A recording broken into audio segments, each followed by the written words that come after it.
Hi guys, good morning! Welcome back po dito sa Ganda Research Channel for Showbiz Update.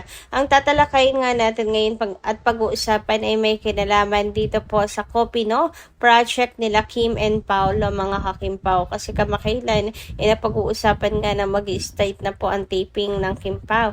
At syempre, tungkol po dito sa ganap ni Kimi kahapon sa Showtime. Pero bago po ang lahat, sa mga hindi pa nakaka-subscribe sa ating channel, i-click nyo po muna ating subscribe button at notification bell na dyan sa baba kung nais po ninyo maging updated araw-araw ng mga kaganapan at ayuda nila Kim and Paolo.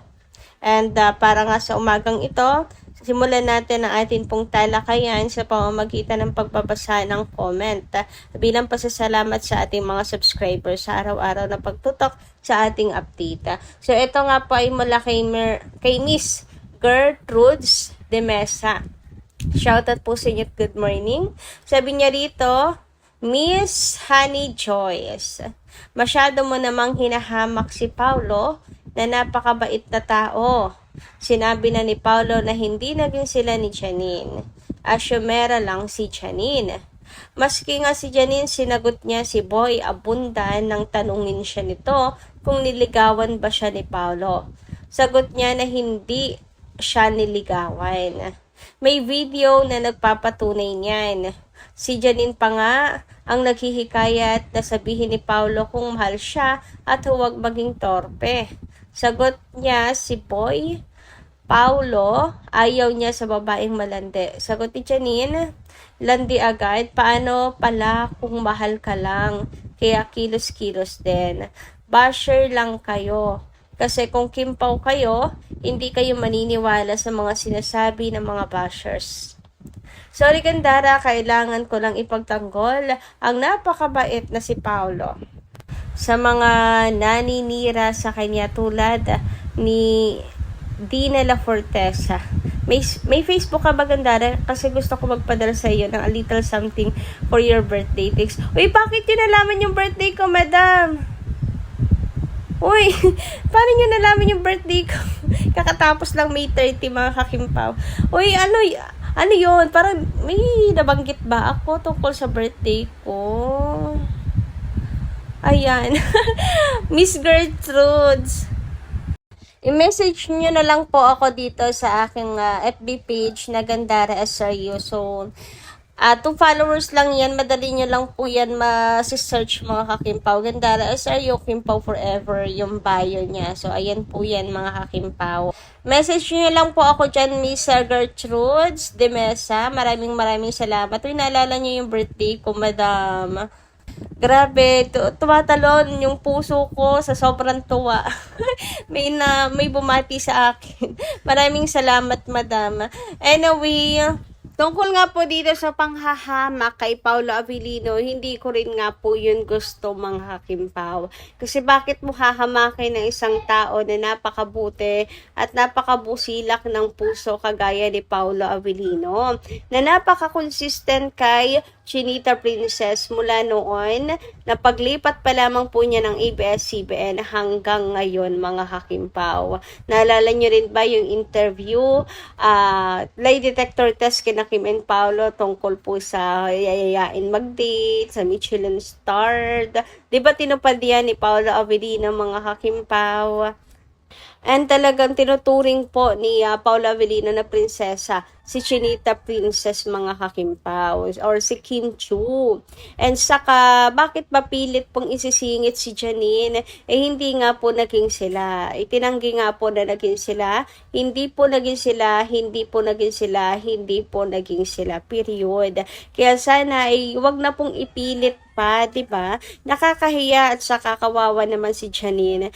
Kapag patuloy po siyang mapapahiya dahil lamang sa hindi nga naging sila. Bakit ba? Hindi nga kasi type ni Paolo. Bakit ba? Sabihin na natin meron siyang pretty face, pero hindi siya pasok sa standard ni Paolo Avellino mga kakimpaw. Hindi pasok, tanging si Kim po ang pumasok sa taste and standard ni Paolo Avellino.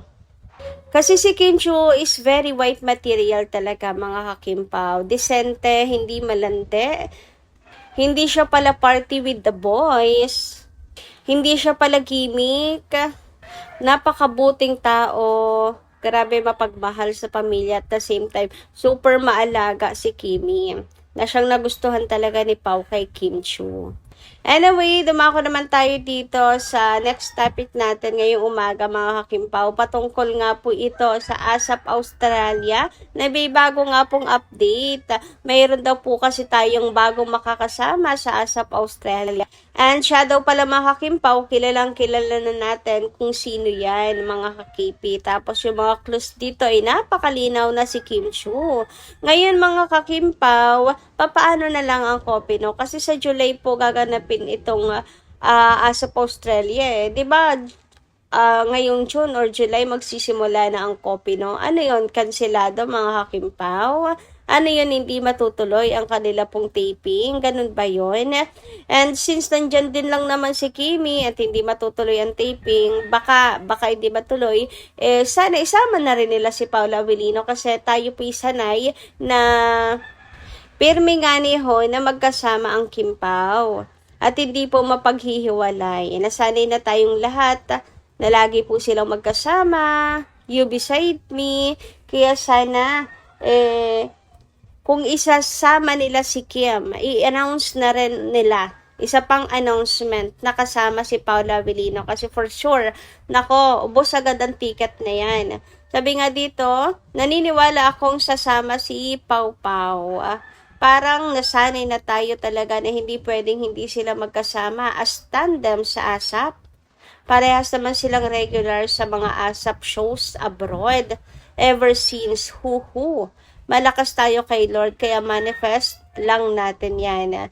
Ayan, tama.